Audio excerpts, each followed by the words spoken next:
We have about 5 minutes for questions. I'm trying to get back on track, but we have 5 minutes. Does anyone have any questions or comments? And if you do, please go to the mic so that people can hear you out there in intranet land. Question for Dr. Arthur Frank. I was going to say that it's amazing to think that you've been working for so long, and I thank you from the bottom of my heart for continuing to do so. But what I want to know is, I mean, you said that the asbestos industry went after, Dr. Selikoff, but they're continuing to do so.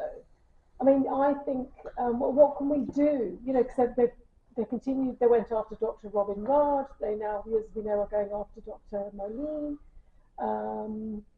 So what can we do to do this? What strategies do you think we should employ?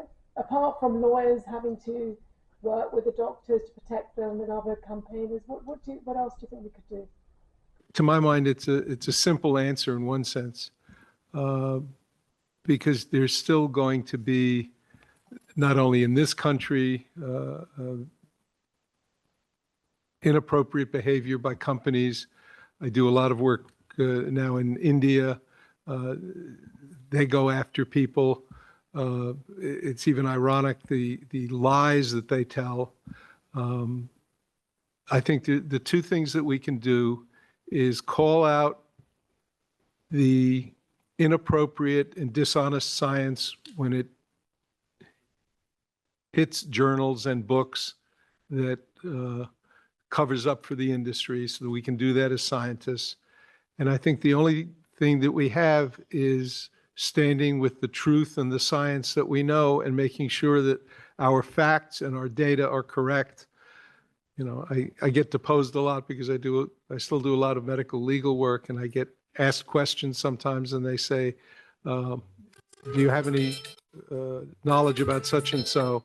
And I'll say, no, well, what do you think about it? And my answer is, well, if I don't have facts, I try not to have opinions. I know that doesn't stop some people, but I think we have to generate the facts and put those out there. And, you know, Linda's made the comment already. She's been at this for 20 years. I joined her in 2004. She came to me over sushi in Tokyo one day and asked if I would join her work in ADAO. And what we have going for us is the truth, and to have meetings like this and to continue to publish and put information out there that counteracts the bad behavior. There's probably none of us that have done medical legal work. You know, Jackie certainly has had problems. I've had my share, not to the same extent, where they just literally go after you, and you have to be strong enough to withstand it. And I think there's always the nasty side of people and industries. So I think what we have going for us is the truth of our science. And I'm going to say a word about this afternoon, this issue of facts, because in May of this year, the president signed an executive order called Restoring Gold Standard Science. And this executive order sets forth how science is going to be handled. And then I'll be quiet. You know, we're used to having scientists of other persuasions review work that we write and push back against it, and fudge the facts and produce incorrect science. But now it's going to be federal employees and agency heads, according to the executive order, who will have responsibility for monitoring science. So if we think facts and truth require constant vigilance and pushback, I believe it's only going to get worse. So we're going to have to be a lot more busy. I want to touch very quickly, Harminder, on your question, what can we do? I think there are some new things we can do. I think letters to the editor, I think corrections in journals, I think making sure that we collectively, scientifically, and with evidence-based advocacy share the facts, Countering industry is a pissing fight, and no one has time for that. But if we use the facts and our solidarity, I think it's worthwhile to set the record straight. I'll add one more thought. I've been doing medical legal work for over 45 years now. I started doing it when I was here at Mount Sinai in the late 70s.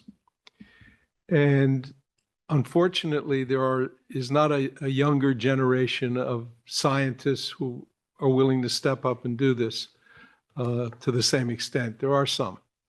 But I think part of the answer of addressing these kinds of issues, at the end of the day, what these companies realize the most is, and what hurts them the most, if you hit them in their pocketbooks.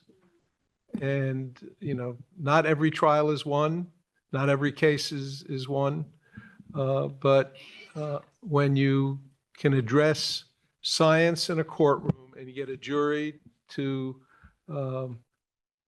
compensate victims appropriately, that sends a message. And so I think that is part of the strategy going forward, that, no matter what goes on, as Christine properly points out, what's going to happen in Washington, those people are not going to be in the courtroom. And those of us that know the truth about at least asbestos disease or the few other things that we may testify about, we can put the truth out there. And most of the time, juries and judges get it right. Not always, but mostly. So before we close, and thanking Dr. Moline for being a moderator, ADAO believes in mentoring the next generation. So we brought Ari down from Washington, D.C., and apparently Ari has a question. So please meet Ari, our newest intern helping ADAO. Hi. Hi, everybody. Thank you for giving me the time to ask this. So as she said, I feel like you guys are paving the way and we're the new generation, right? I think it's important for us to keep working on this. And just a quick question, what advice or what would you say to us that we're trying to continue this work? What would you give us in advice? It's focus on the patients, the family members. There's a lot of data out there. We tend to put out the data that reflects what we're seeing, but there's a lot of misinformation, a lot of counter information.